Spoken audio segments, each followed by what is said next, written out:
Bueno, en cuanto a las relaciones sociales, me pasó siempre de no encajar, pero a mí, a diferencia de otros autistas, generalmente los autistas dicen que sienten que como que son de otro planeta. A mí nunca me pasó eso. A mí me pasó que sentía que los demás eran de otro planeta y que yo era de este y los demás estaban todos desubicados. Cuando tuve el diagnóstico, pensé que iba a encontrar como la panacea de las personas que eran como yo, que eran todos parecidos o todos iguales o todos más o menos con mi forma de pensar y de razonar y criterios similares, y me encontré todo lo contrario. Tenemos ciertas características en común porque por algo tenemos todos el mismo diagnóstico, pero a veces la forma en que se manifiestan las características son totalmente diferentes. También las características, o sea, hay todo un espectro de características que también son todas diferentes. Así que eso de encontrarme con un grupo social en el cual me identificara y demás, un porcentaje muy, muy grande, no se dio. Sí me pasó que así todo, cuando me he reunido con autistas, sentí mucho más parecido que con las personas, cualquier persona conocida, incluso amistades, y que además sentí como un idioma un poco más similar que cualquier otra persona neurotípica no autista, digamos. Pero después afinidad y demás se dio muy excepcionalmente con pocas personas que son las que están en este video y nadie más. Me pasó algo parecido, en realidad, especialmente en el tema de creer que todo el mundo estaba mal excepto yo, que veo que hay mucha gente que le pasa exactamente lo contrario. Quizás es una de las razones por las cuales crecí con una autoestima más o menos preservada a cierto nivel, porque era más bien como no entiendo a la gente por qué hace esto, por qué hace lo otro, les pasa algo, o sea, evidentemente algo anda mal con ellos. Eh, y pensaba encontrar gente, una vez que me dieron el diagnóstico, gente que tuviese sistemas de pensamiento similares al mío, y realmente, como dice Analía, eso no sucedió. Ni siquiera podría decir que haya sucedido así con más de 5 personas como muchísimo. Y sí, estimo que son estas 3 que están acá, que tienen un sistema un poco más quizás similar en un montón de cosas que ni siquiera sé si son todas buenas. O sea, algunas sí las voy a defender porque hay cuestiones que hacen que me pueda entender con ellos. Y también en algunas cosas somos medio aparato, hay que reconocerlo. Y esa aparatosidad no la encontré tanto como creía en toda la gente con la cual compartimos un mismo diagnóstico. Yo era de los que, al contrario de los de ustedes dos, pensaba que yo estaba mal. Por ahí cuando era más chiquito sí pensaba de que las otras personas hacían mal las cosas porque no las hacían como yo, Las hacen pero mal. cuando crecí sí, yo era de los que pensaba que yo estaba mal, que yo no encajaba, que intenté hacerlo un montón de veces en un montón de cosas y no, hasta que me resigné a que iba a ser diferente siempre. Y bueno, cuando encontré el diagnóstico me pasó exactamente lo mismo. Dije, bueno, voy a encontrar personas parecidas a mí, muy parecidas, con las que me voy a entender en muchas cosas que con otras personas ni cerca estábamos de entendernos. Y me pasó lo mismo, fue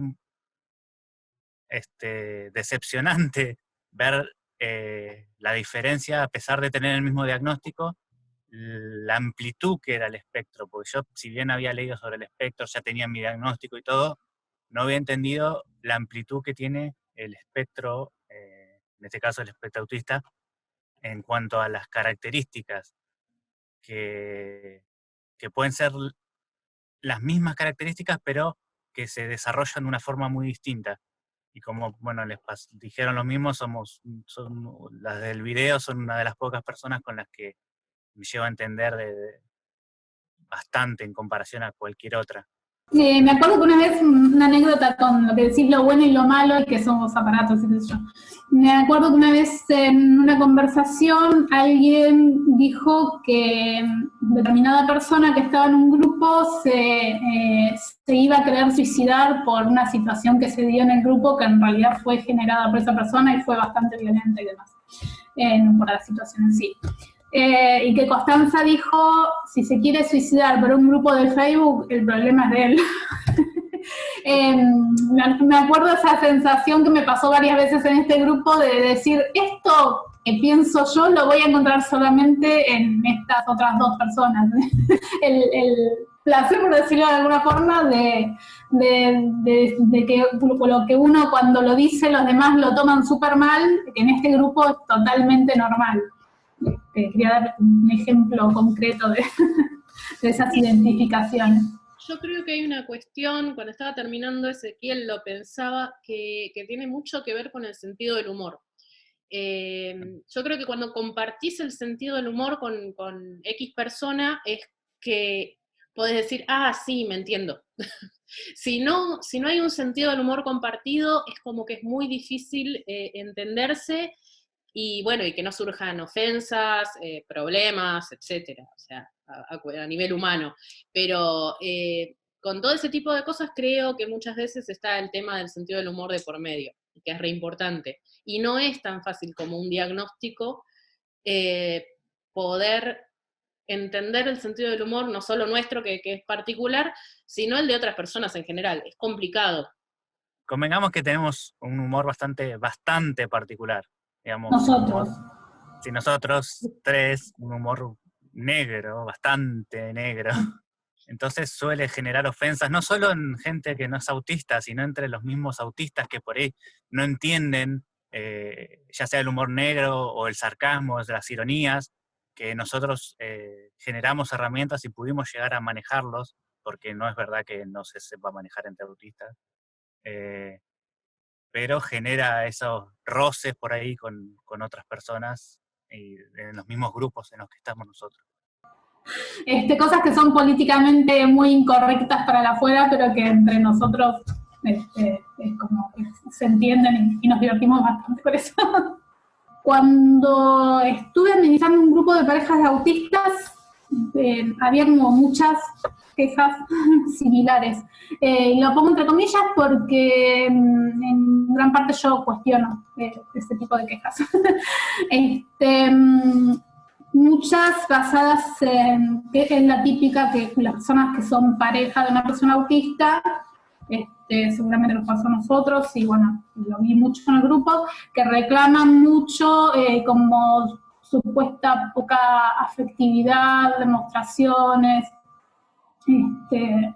También yo, por ejemplo, en eso puedo sí dar mi ejemplo, pues soy falta de interés de socializar con mis propios familiares, no socializo porque sí, y menos voy a socializar con los de los demás, con los amigos de los demás, y todas esas cuestiones sociales que siempre se espera de que la pareja acompañe a fiestas y demás, o salgan, paseen o demás. A veces no siempre los autistas somos de esa forma, o tenemos un tiempo limitado, y las parejas suelen reclamar bastante eso. Y yo lo cuestiono porque me parece que en cuanto a cómo somos para el afuera con lo social, no nos tendrían que exigir que seamos más sociables, o sea, o querés a la persona o no la querés, así como es. Si no es muy sociable, la querés así, si no, no la querés. En cuanto a lo que es demostraciones de afecto, que se ve mucho de eso el reclamo, porque nosotros creo que tenemos otra forma de mostrarlo. Yo tengo experiencia también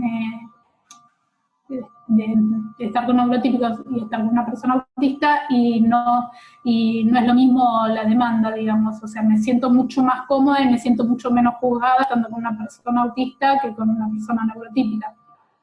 Creo que nosotros tenemos códigos distintos y son juzgados como que son malos, o sea, como son distintos son malos, cuando en realidad nada más son distintos.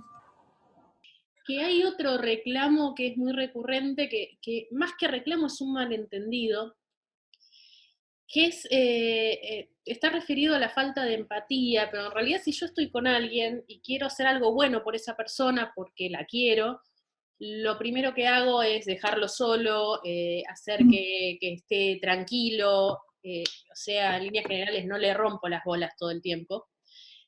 Y ese no romper se interpreta como falta de interés en la otra persona, y en realidad, de mi parte, que te deje tranquilo es como un regalo, porque es lo que me parece que está bueno hacer por la otra persona.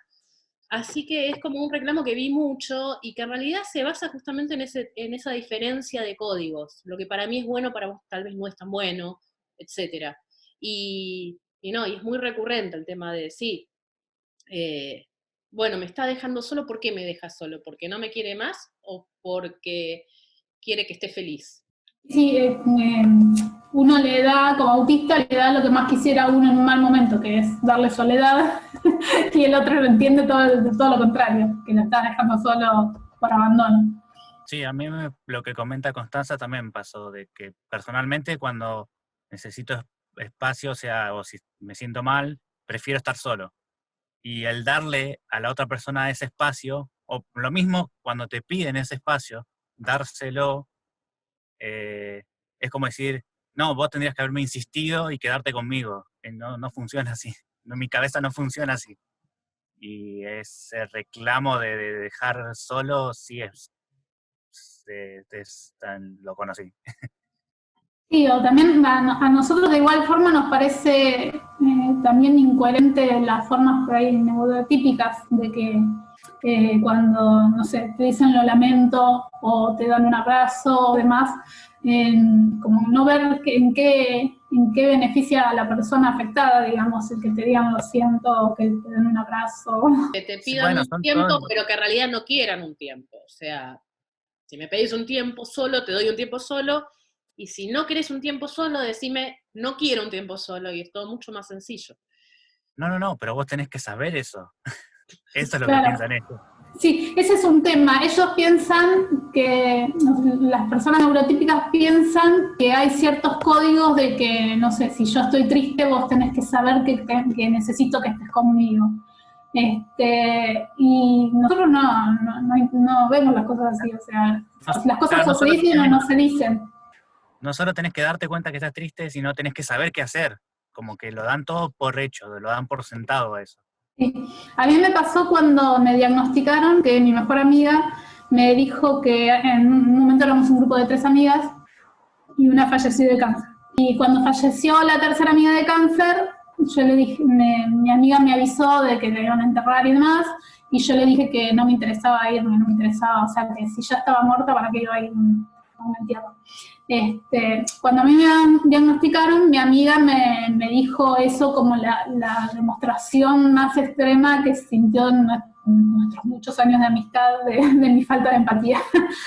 Porque me decía que ya sabía que la tercera amiga estaba muerta, pero la que me necesitaba era ella. Y digo, pero vos en un momento me dijiste, yo te necesito ahí conmigo, por más que a vos te chupo un huevo un entierro. Y ahí entendió. Y también, bueno, me fueron hablando cosas y en realidad ya en un montón de momentos, ese fue el más extremo, pero en un montón de momentos se sintió mal porque yo no interpreté lo que necesitaba cuando ella nunca lo puso en palabras. Por eso también todo lo de la falta de empatía y demás son diferencias nuestras que si también del otro lado fueran más literales como nosotros y más frontales como nosotros y demás, no habría tantos problemas de comunicación. O sea, no son solo nuestros los problemas de comunicación, sino que ellos se comunican de una manera, nosotros de otra, y si no buscamos un punto intermedio no nos entendemos. Bueno, no, a mí también con el tema de las amistades me ha pasado mucho. Todo este tipo de malentendidos y demás, pero en mi caso es como que los dejo pasar y dejo que sucedan, justamente como para crear una especie de filtro y poder hacer una especie de selección de gente con la que realmente me siento cómoda, porque si uno intenta interpretar todo el tiempo a la otra persona, la realidad es que se cansa. O sea, a mí me pasa que mucho de mi agotamiento social a veces se da por tener que estar interpretando permanentemente qué es lo que le pasa a la otra persona. Entonces, para el trabajo ya lo tengo que hacer, pero para la amistad no. O sea, nadie me paga por hacer eso. Entonces, han quedado muy pocas amistades en mi vida, las cuales son personas que entienden que funciono de esta manera, y para mí es súper importante. Entienden que no las voy a llamar si no pasa algo concreto y que no tengo nada que decirles, que no llamo para saludar. O sea, porque para saludar, nada, no saludo en realidad, o sea, la realidad es que no saludo. Pero para saludar, en todo caso, me escriben estas personas y yo contesto en base a la demanda, pero si no, no. Eh, y para mí eso fue realmente muy útil, y me costó un montón llegar a eso, porque también hay una especie de demanda social que te dice que si tenés una amistad tenés que preservarla, cuidarla, etc. Y a mí no sé por qué razón la gente en general, no sé si les caigo bien o qué, ni siquiera sé por qué, ni qué hago, pero se me acerca. Entonces tengo potenciales amigos, muchos, pero por esa misma razón, decidir cuidar esa amistad, etcétera, me llevó un montón de tiempo darme cuenta que no hay que hacerlo, que en realidad hay que fluir, entre comillas, ¿no? Y realmente sentirse cómodo con la otra persona. Y bueno, justamente por eso tengo muy pocos amigos. Si yo pongo a establecer lo que yo considero realmente amistad, creo que en toda mi vida habré tenido menos de 5 amigos, por ejemplo.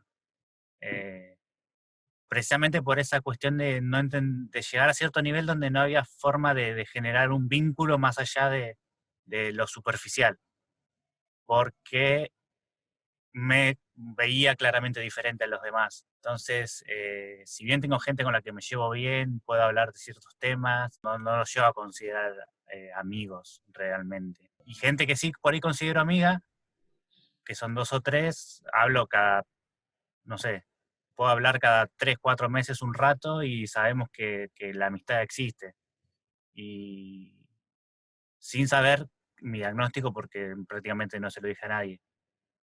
Pero sí, igual que Constanza, soy de pocos amigos. Y no soy como ella que se le acerca a la gente, al contrario.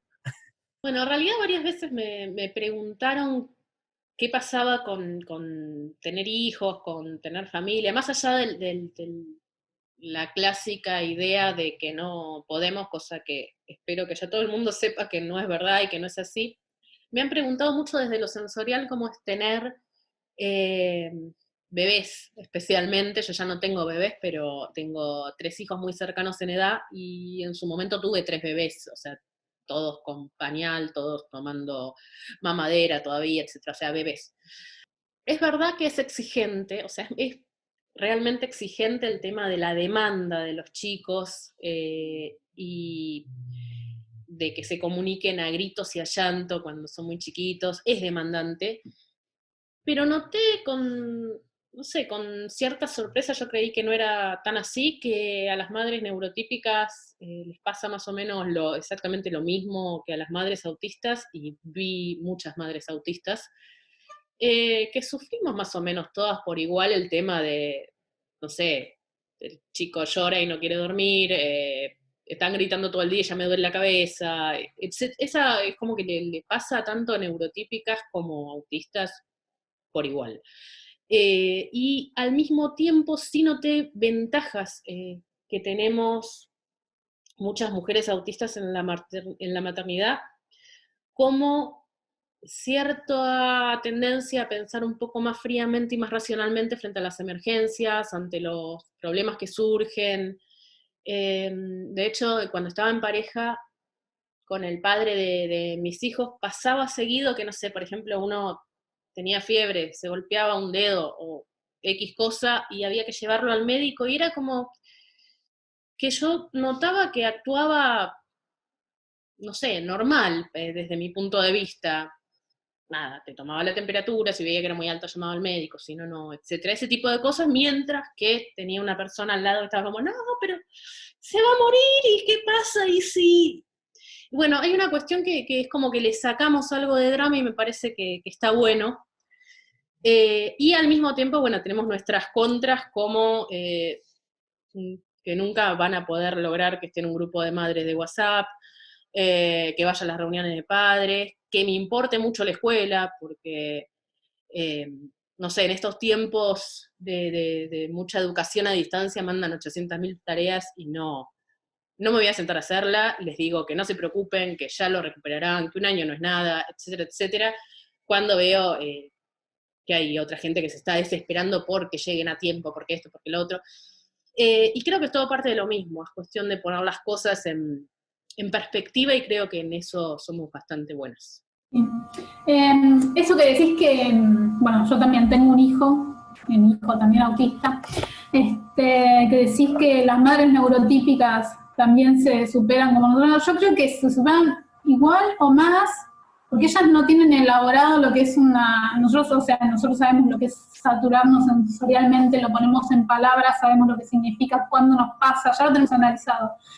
Yo veo en gente cercana que se saturan igual, pero incluso tienen menos herramientas para reaccionar. A veces como que por alguna pavada, para mí por alguna pavada de los hijos se sacan. Cuando yo tengo por cosas mucho peores, por terrible berrinche, tengo 1000 veces más paciencia que una máquina neurotípica. Así que en ese sentido sí, yo creo que también en eso por ahí tenemos una ventaja.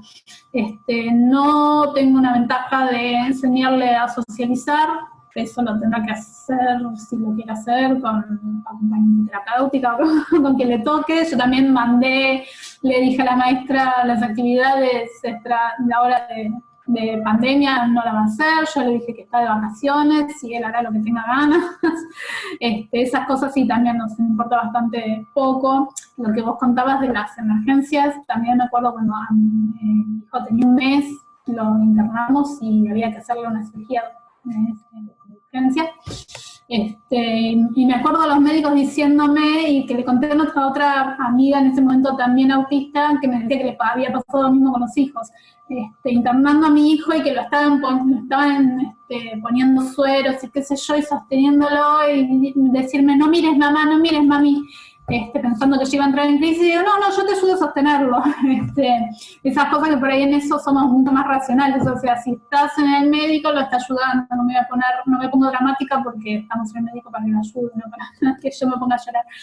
En eso creo que sí, que tenemos, y una cosa que también cuando los hijos vienen con diagnósticos medio complicados, como me pasó a mí, que tiene una enfermedad con 8 millones de cuidados, otras enfermedades. O sea, no me refiero a autismo como enfermedad porque para mí es una condición.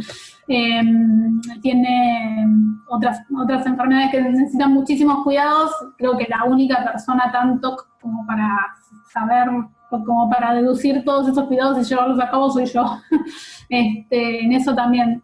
Y también una cosa que me pasó como madre autista es que cuando me dieron el diagnóstico de autismo de mi hijo, no fue ningún drama ni ningún duelo, como dicen otras madres, de la aceptación, la negación y demás. Incluso yo lo sospeché, el médico me dijo que sí, que tenía razón, era autista, y bueno, tiene un nombre, la forma de ser tiene un nombre, ya era así mi hijo, o sea, a los 2 años yo me di cuenta, y no cambió, ya, o sea, la forma de ser de mi hijo, como fue esos 2 años, tenía un nombre, no había ningún cambio significativo en su forma de ser.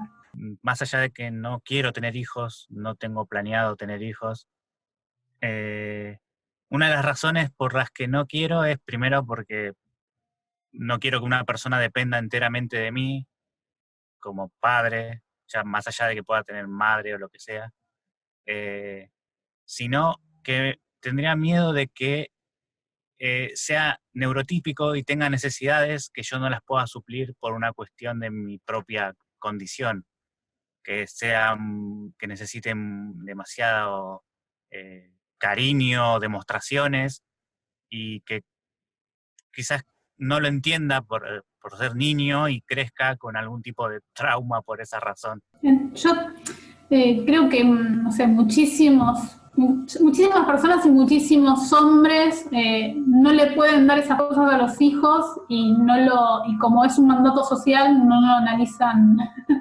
analizan racionalmente y lo hacen porque se espera que sea, nunca se cuestionan si no podrían ser padres. Bueno, así como le pasa a las mujeres, ¿no? Pero a los hombres también. Y eso por ahí también es algo por ahí que tenga que ver con la forma racional de analizar la propia situación de uno. Hay una especie de capacidad, creo que tenemos en general con todas las situaciones, que pareciera que viéramos nuestra vida como desde afuera, o nos podemos ver a nosotros mismos con cierta objetividad, como que, bueno, Ezequiel dice, yo no tendría hijos porque no soy cariñoso, porque soy autista, en líneas generales. Me ha pasado que, no sé, incluso teniendo situaciones como estar al borde de la muerte por alguna cuestión puntual, y después contarlo y que me dijeran, ¿cómo lo contás con tanta tranquilidad? Y porque sí, porque, no sé, no me sale de otra forma. O lo mismo que contabas vos de tener a Ciro internado, y yo creo que hay gente que no puede manejar el no ponerse a llorar, el tener que no mirar, etc. Es como que tuviésemos una especie de filtro ante cualquier tipo de reacción emocional, y que siempre pensamos antes de actuar. Yo no sé si eso siempre es bueno, yo creo que la mayor parte de las veces es bueno, y algunas veces se llama falta de espontaneidad, pero que muchas veces es bueno. A mí es una de las características, o la característica que más me gusta mía y de ustedes, que socialmente por ahí eso como que es considerado falta de empatía y demás, pero yo la verdad prefiero 1000 veces más ser racional ante esas situaciones que ser emocional. Esa característica que dice Constanza, a mí me sirve mucho siendo bombero, que estoy en muchas situaciones de emergencia, donde hay gente gritando, otros están llorando, heridos. Es muy fácil ponerme objetivo, abstraerme de cualquier emoción y trabajar sin problemas, viendo cómo por ahí otros bomberos les cuesta despegarse y se ponen nerviosos, y uno puede trabajar tranquilo sin problema en esas situaciones. Sí, yo quisiera aclarar que no es que no sintamos, porque a veces parece que uno no siente. A mí en situaciones límite, por ejemplo, me ha pasado de sentir mucho, pero bueno, por fuera soy una especie de persona zen, y después, claro, dentro mío sí, siento de todo un poco, y me puedo poner triste, contenta, etc. O sea, puedo tener toda la gama de sentimientos que existen, pero no se notan, y no es lo mismo que no sentir, porque a veces sí sentimos, que medio lo hablábamos con el tema de la pareja, sí se siente como un reclamo de sos una persona fría, y no pasa tanto por ese tema, es más bien como una especie de filtro que hubiese antes de la acción. O sea, antes de explotar, de llorar, de gritar o de lo que sea, es como que pensamos qué es lo que estamos haciendo, algo así. Sí, las emociones las sentimos incluso de manera a veces muy intensa, pero en la forma de actuar priorizamos lo racional. O sea, también somos muy para adentro, digamos, cuando sentimos, no somos de sacarlo para afuera como otras personas. Pero sí, muchas veces se juzga como que no, como falta de sentimiento, de afecto, de emociones, y no pasa por ahí. Y bueno, yo, por ejemplo, eso, cuando digo me pongo autista es cuando me pasa algo, mientras más sobrepasada estoy, yo digo eso, me pongo autista porque me meto para adentro, y mientras más sobrepasada estoy, menos voy a exteriorizar, o sea, es como que me desconecto del entorno, y no se van a dar cuenta, salvo, bueno, si me conocen, pero no es que exteriorizo de alguna manera. El tema de sexualidad, que hay como un mito de que los autistas somos asexuales, un poco... no sé, por ahí por el personaje de Sheldon, o por qué. Y un poco por malinterpretar nuestra realidad, me parece.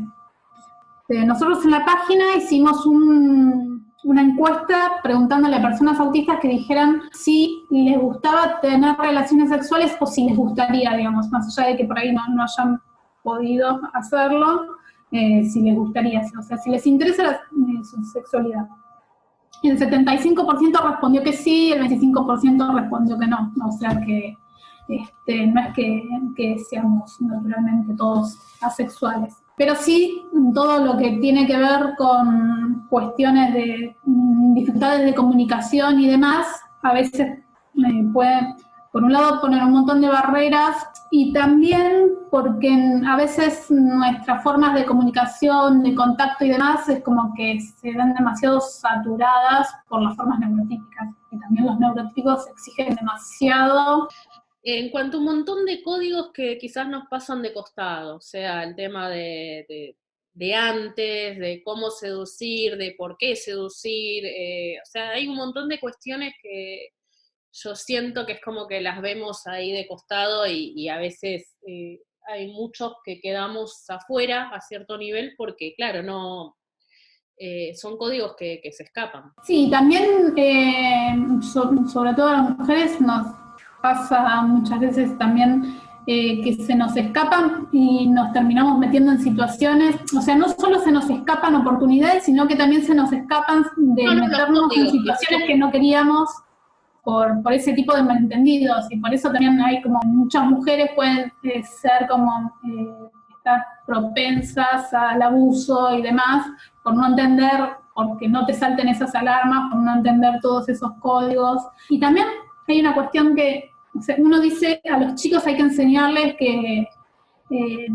lo que los incomoda, tienen que decir que no, que las situaciones que no les gustan, y nosotros somos autistas, o sea, nos criamos en situaciones incómodas, en donde si no quería ir a la escuela me aguantaba, si no quería estar con 30 compañeros me aguantaba. O sea, mi día a día era aguantarme en las situaciones que no me gustaban. Entonces, ¿qué diferencia hay con un abuso sexual? O sea, uno ya crece con el chip de las situaciones no me gusta, que vivo todos los días y me la tengo que aguantar, y es lo que...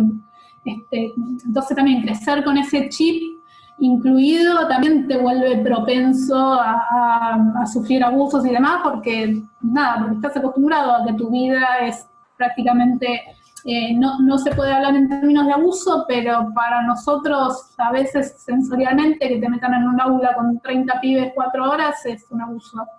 Se siente exactamente igual, es una situación molesta, incómoda, que no elegiste y que tenés que pasar sí o sí, que ya terminará y saldrás de eso. Por eso sí, hay como una situación de, por un lado, de vulnerabilidad y después, por un lado, de falta de recursos para cuando sí realmente nos interesa una persona y demás. La mujer es más fácil, pero en el hombre, en los grupos, vemos que realmente hay muchas dificultades por temas sociales, por falta de herramientas, porque se entra en el círculo vicioso de que mientras más interés tienen, peor manejan las pocas herramientas sociales que tienen y se vuelve una rueda cada vez peor porque empiezan a ser como cada vez más explícitos en su interés. Su interés pasa a ser por acercarse a cualquier mujer por interés sexual y nada más, y termina siendo como medio hasta violenta la forma de acercarse a mujeres, y eso hace de que nunca puedan concretarlo. Todo eso nace de la misma falta de herramientas sociales. Ya de por sí entablar amistad es difícil. Ya llegar a un punto donde haya interacción sexual es 100 veces más complicado, porque no aprendió bien las herramientas anteriores para entablar el primer contacto, y llegar a eso ya arranca mal desde la amistad, desde las interacciones sociales más básicas. Sí, sin duda. A mí me pasa siempre en una conversación entre casi desconocidos, digamos, el tema de no saber cuándo hablar. Bueno, menos aún voy a saber cuándo besar a alguien, por ejemplo. O sea, no. Exactamente. Bastante que no sé cuándo meterme en una conversación, ya es demasiado complicado, es muy complicado. De lo que contaba, voy a contar otra anécdota de algo que me pasó, que me di cuenta 1000 años después. No sé por qué un día se me vino a la cabeza y dije, esa situación yo no la entendí. Que iba caminando por la calle, eran tipo, no sé, 3 de la mañana, sola, y tendría unos, no sé, 17 años. Y frenó un auto con un grupo de pibes, empezó a andar despacito al lado mío, uno bajó, me agarró del brazo y me tironeó. Y yo no entendí la situación, nada más me quedé mirando y le dije, ¿qué haces, pelotudo? Y el flaco me miró y se volvió a subir al auto y se fueron. Y nunca entendí qué era lo que estaba haciendo. Y años después me vino el recuerdo y dije, me estaba tironeando viniendo para el auto, yo no sé, a mí me da la impresión de que me quiso asustar y se estaban divirtiendo, o por ahí sí me iban a meter dentro del auto y lo desconcerté con lo que le dije. Pero a veces nos cuesta en extremo leer esos contextos. Me pasó muchísimas veces, no cosas ya tan, pero después en contextos mucho más naturales nos cuesta muchísimo entender eso, cuando te tiran onda o lo que sea, o que te están, no sé, si es... Yo en un momento ya directamente empecé a desconfiar directamente de todos porque mi experiencia me enseñaba que no, que pensar que la intención del otro no podía no ser sexual era siempre al final terminaba siendo eso. Así que en un momento dije, bueno, siempre lo tengo que tomar así. No tenemos punto intermedio. O confío y no veo ninguna señal, o directamente digo, no sé si hay señales, así que directamente desconfío de todo. Sí, yo me manejo también de una forma similar, es como que por default hay señales. Entonces, bueno, más o menos... a lo sumo puedo quedar mal o bastante ridícula en alguna ocasión, pero ya no me pongo en riesgo. En la adolescencia me ponía en riesgo permanentemente, pero o sea, como ponerme en riesgo todos los días de mi vida, hasta que, bueno, uno aprendió a manejarse de otra manera. Pero esas herramientas de supervivencia sí las desarrollamos. La experiencia en la escuela primaria, secundaria y el trabajo siempre fue más o menos similar porque el tema de la demanda sensorial y social que producen esos espacios es siempre más o menos la misma. En mi caso, yo tengo muy potenciado el tema sensorial, me saturo mucho y siempre terminaba desde la primaria con migrañas. En ese momento me mandaban a migrañas y problemas de ansiedad que en ese momento no detectaron. Me mandaron a neurólogo, me hicieron estudios para ver si tenía algún problema neurológico. Y obviamente en ese momento ni me diagnosticaron de nada, o sea, buscaban si tenía algo físicamente. Ni me diagnosticaron de nada, ni se les ocurrió tener en cuenta tampoco el aspecto, no sé, psicológico de la ansiedad y demás, que siempre era exclusivamente dentro del aula. La secundaria fue más o menos lo mismo, lo único que lo que hacía yo era escaparme hasta quedarme libre. Y el tema es que, bueno, en el trabajo también nos pasa lo mismo, o sea, si tenemos que cumplir un horario tipo oficina, muchos de nosotros, no voy a hablar de que todos, pero a mí me pasa y vi que le pasa a muchos. Si tenemos que cumplir un horario de oficina fijo y estar con un montón de gente en contacto, por ahí no rendimos mucho o no rendimos nada, porque de chica me lo aguantaba y me dolía la cabeza. De grande me escapaba de la escuela y después, de más grande, cuando quise estudiar yo, lo que me pasaba era que terminaba en estados de depresión o ansiedad.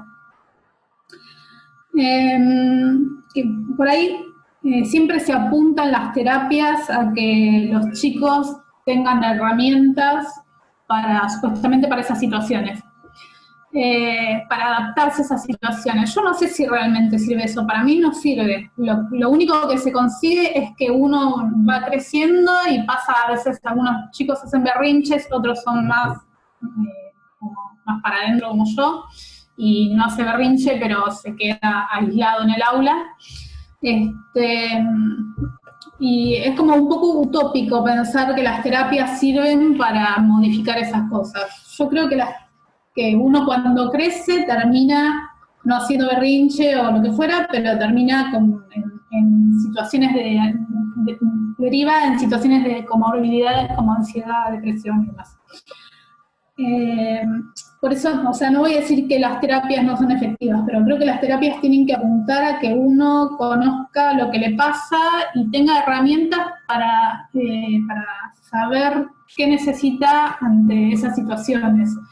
No para modificarnos, sino para modificar el entorno.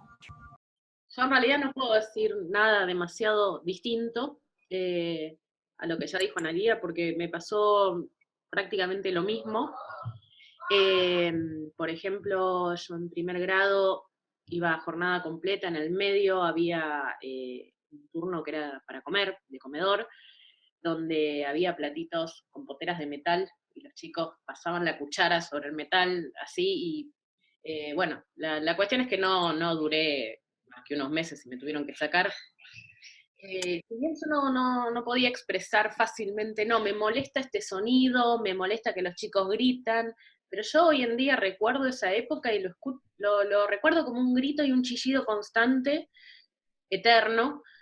Eh, y no, realmente la pasaba muy mal.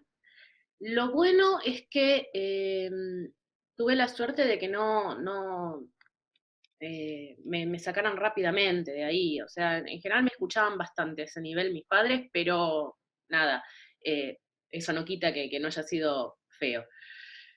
Eh, la demanda social sí creció cada vez más y al llegar a la secundaria se hizo demasiado, digamos, así que terminé dejando la secundaria y terminándola un tiempo después en un acelerado. Y hoy en día, yo en esa época decía que nunca quería dar clases, etcétera, porque me resultaba un ambiente muy hostil el tema educativo, y sin embargo hoy doy clases, o sea, soy docente. Eh, y es justamente por lo que decía Analía del trabajo, que es un trabajo en el cual uno dentro de todo puede manejar que sea todo siempre distinto, que haya horarios distintos, acomoda sus horas más o menos como quiere, no es que yo tengo que estar 8 horas seguidas, sino que estoy, no sé, doy una clase de 2 horas, después me voy, descanso, etcétera, doy otra clase de 2 horas, luego estoy 3 días sin ir, etcétera. Bueno, ahora con el tema de la pandemia ni siquiera voy, sino que doy clases virtuales y tomo clases virtuales, lo cual me parece que es una metodología que si uno piensa en adaptaciones y demás, es una metodología muy válida que no se tiene tan en cuenta generalmente. Pero bueno, también estoy de acuerdo con el tema de que muchas veces el tema de terapias para aguantar ese tipo de cosas no es lo mejor, sino que en realidad sería mejor enfocarse a las distintas posibilidades, así como digo, de educación a distancia, hay un montón de otras posibilidades para un montón de cosas, sea trabajo, educación o lo que sea, que nos permitan realizar las mismas tareas de forma igual de efectiva, eh, pero sin sentirnos mal, que después de todo creo que es lo que se busca. Listo. Listo. Con respecto a la educación, cuando primario y secundario, mi saturación mayor siempre fue lo social. No recuerdo tanto lo sensorial. Sí, sí, por ejemplo, ahora si paso cerca del colegio y escucho que los chicos están en recreos, me genera ansiedad el ruido, como recordar el ruido de los recreos y el bullicio constante. Y en cambio sí recuerdo muy puntual que es lo social, siempre fue lo social en mi caso. Me sentía mucho mejor cuando el profesor estaba dando clases porque como que sabía lo que tenía que hacer, en el sentido de que tenía que prestar atención, responder preguntas, eh, no tenía que estar interactuando, viendo que hacen bromas, no, era mi momento más tranquilo, el recreo o la hora de comer, como dijo Cons, era como interacción social pura y no me llevaba bien con eso. Fue cuando empecé la universidad, que pensé que iba a ser todo distinto, tenía más de 2 horas de viaje de ida, más de 2 horas de viaje de vuelta, y si bien la universidad era tranquila porque es un ambiente totalmente distinto, me saturaba mucho el viaje y terminé abandonando por esa razón.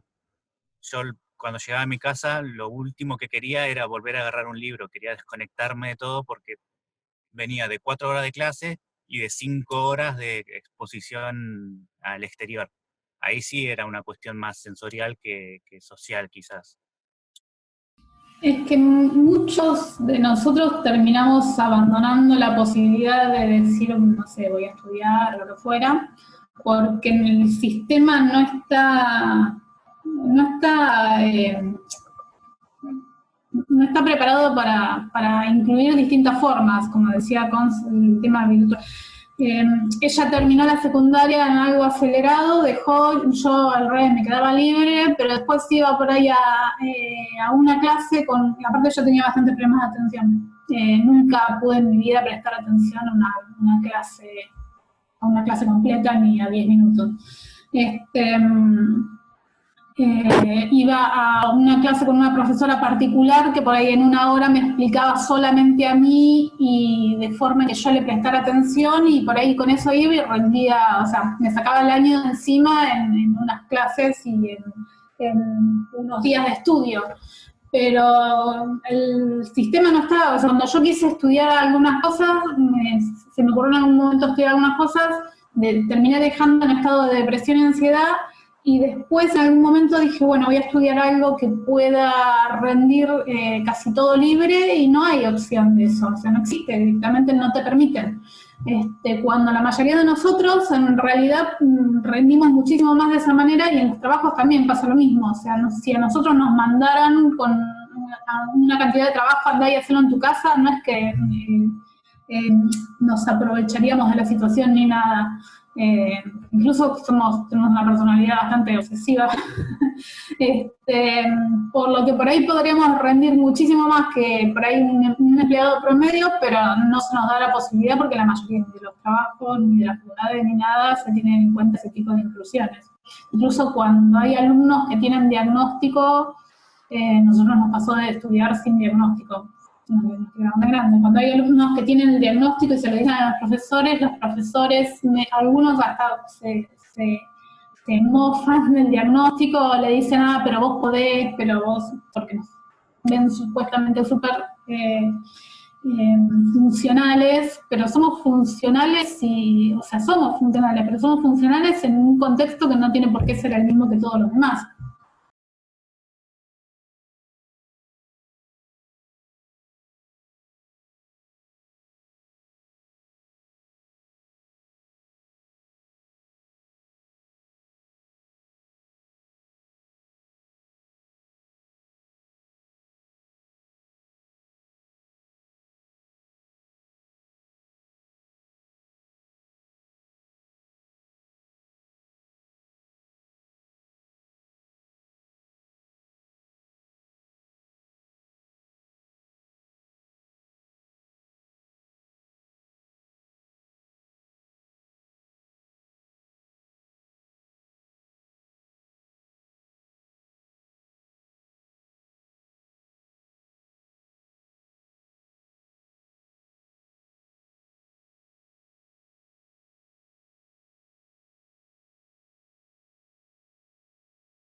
En lo que hablábamos con respecto de educación, de que, no sé, que las herramientas tienen que ser para reconocer nuestras necesidades, y que es utópico que piensen que nos van a cambiar, no sé, que nos van a cambiar, que es el enfoque actual de las terapias. Piensan que nos van a dar herramientas, y no lo digo solamente por nosotros tres, sino porque lo veo en general. Mientras más demanda tenemos de adultos, más problemas de ansiedad, depresión y demás tenemos. Entre los tres creo que podemos armar una farmacia de todo lo que tomamos, presente, pasado, y vamos a tomar. Y no porque necesariamente por tener nuestro diagnóstico haya que tomar una medicación. Nosotros siempre defendemos el hecho de decir que tenemos una condición, pero si vos tenés una condición que te hace ser minoría y la sociedad te obliga a adaptarte a un montón de condiciones que no son beneficiosas para vos, y por el hecho de ser minoría te lo tenés que bancar y adaptarte sí o sí, ahí se termina generando un montón de comorbilidades, que eso sí son trastornos, más allá de que lo nuestro, digamos, que es una condición, sí se suman después un montón de trastornos que por tratar de adaptarnos. Yo particularmente, mientras traté de estudiar, siempre terminé con tratamiento para depresión y ansiedad. En algún momento, sin saber mi diagnóstico, dije que me di cuenta que era un pez fuera del agua, tratando de cumplir 4 horas con otras personas a diario. Y terminé dejando todo. Estuve un año en tratamiento psiquiátrico, farmacológico y demás, Y después dieron el alta y estuve un montón de años sin necesitar nada, porque me di cuenta que que tenía que hacer lo que fuera más sano para mí, y para mí no era sano estar en una clase, ni en una oficina, ni demás, y tenía que buscar alternativas si quería. Que no hay muchas, si querés trabajar y demás, no hay muchas alternativas para que no te obliguen a cumplir con esos horarios de 4, 8, o he cumplido con 11 horas diarias de oficina. Por varios años no necesité porque me alcanzaba con no exponerme a esas situaciones, y habiendo antes llegado al tratamiento en estado totalmente de incapacidad, por decirlo de alguna manera, por el tipo de depresión que tenía. Ahora, en este momento, en plena cuarentena, arranqué tratamiento porque una de las formas para mí de canalizar la ansiedad siempre fue andar mucho en bicicleta, caminar, tener desgaste físico, lo cual tuve que dejar de golpe. Y siempre tendí bastante a tener pensamientos obsesivos que se potenciaron este último tiempo, así que acepté hacer un tratamiento por primera vez sin llegar al punto de incapacidad. O sea, en algún momento me di cuenta de que estaba previo a eso y decidí hacer un tratamiento, y no, con la psiquiatra obviamente, antes de llegar a ese punto. Así que en este momento estoy haciendo, había dejado de dormir durante la cuarentena porque no tenía manera de hacer desgaste físico, y también porque necesito desconectarme. Y así que en este momento estoy haciendo tratamiento porque se me potenció muchísimo lo de los pensamientos obsesivos, así que estoy haciendo tratamiento para TOC y estoy haciendo tratamiento para dormir a la noche. Por acá también tuve algunos problemas al inicio de la cuarentena. Yo, en realidad mi historia con la medicación es bastante particular, pero bueno, yo también estuve mucho tiempo sin medicación, pero también estuve sobremedicada unos cuantos años con problemas importantes debido a la sobremedicación. Así que le tenía cierto temor a la medicación, pero al mismo tiempo tengo problemas de ansiedad. Así que hace un tiempo, ahora un año más o menos, que estoy medicada para la ansiedad. El tema es que la cuarentena para mí trajo dos problemas. Por un lado, la falta de seguimiento más personalizado que pueda dar una consulta, y por el otro lado, la propia cuarentena, el encierro. Yo también soy de salir a caminar cuando me siento ansiosa, y algo, bueno, tuve que dejar de hacer. Si bien tengo la suerte de tener bastante espacio y hasta una elíptica, una bicicleta física de tipo elíptica, o sea que puedo desgastar energía tipo hámster, pero no puedo hacer lo que hacía. O sea, todas mis rutinas se vieron trastocadas en el sentido de no poder salir a caminar, de no poder ir a tomar aire, etc. Y eso sumado a la ansiedad del momento extraño, o sea, de por ejemplo, cada vez que se anunciaba una prórroga de la cuarentena, o cuando se anunció por primera vez especialmente, que dijeron, bueno, a partir de las 12 de la noche no se sale. Bueno, ese a partir de, yo ese mismo día hasta las 12 de la noche, o sea, las últimas horas sentía como que iba a explotar el mundo o que algo iba a pasar, y eso me generó en las primeras 2 semanas 4 ataques de pánico bastante importantes, que yo había tenido previamente, pero nunca había identificado como tales, y esta vez sí dije, ah, bueno, estoy teniendo un ataque de pánico, ya se me va a pasar. Por lo cual, bueno, al final terminé con la dosis aumentada de ansiolíticos, y bueno, no, finalmente creo que uno se acostumbra a todo, y ahora estoy bastante conforme con la situación. De hecho, a cierto nivel me gusta el mundo así, con cierto distanciamiento y cuestiones que hacen que la vida sea más fácil, trabajar desde casa, etcétera, todo eso me encanta. Pero la cuestión de lo extraño a veces dispara un montón de cuestiones que necesitas un refuerzo, y encima estás en una situación en la cual el refuerzo es más difícil de conseguir. Yo empecé tratamiento también por ansiedad hace unos 9 meses. No había tomado nunca medicación psiquiátrica en mi vida. Siempre la piloteé o sufrí en silencio. Cuando necesitaba, pues, me saturaba, necesitaba un par de días para recargarme y me encerraba. pero nunca llegué a tomar medicación por la ansiedad. Y bueno, lo empecé hace 9 meses porque ya llegaba un punto en que mi tolerancia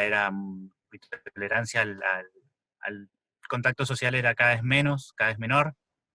Y la verdad me hubiese gustado tomar la medicación mucho antes, porque me hubiese desarrollado de una manera muy distinta. Ahora, con respecto a la cuarentena, me tuvieron que aumentar la dosis porque si bien yo no soy de salir, me gusta estar en mi casa, las pocas salidas que tengo se cortaron. Sumado a que hace unos meses fui operado de la columna, entonces estuve con reposo, y cuando me estaba empezando a mejorar, empezó la cuarentena.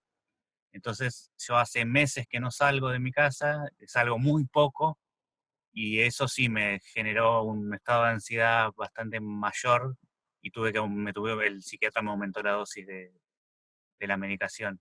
Bueno, les agradecemos por habernos visto. Nosotros somos Insurgencia Autista y ahora les vamos a dejar unos datos de contacto para que puedan seguirnos en las redes, sobre todo en Facebook, que es donde más nos mantenemos nosotros más activos y publicamos más. Así que bueno, los invitamos a seguirnos.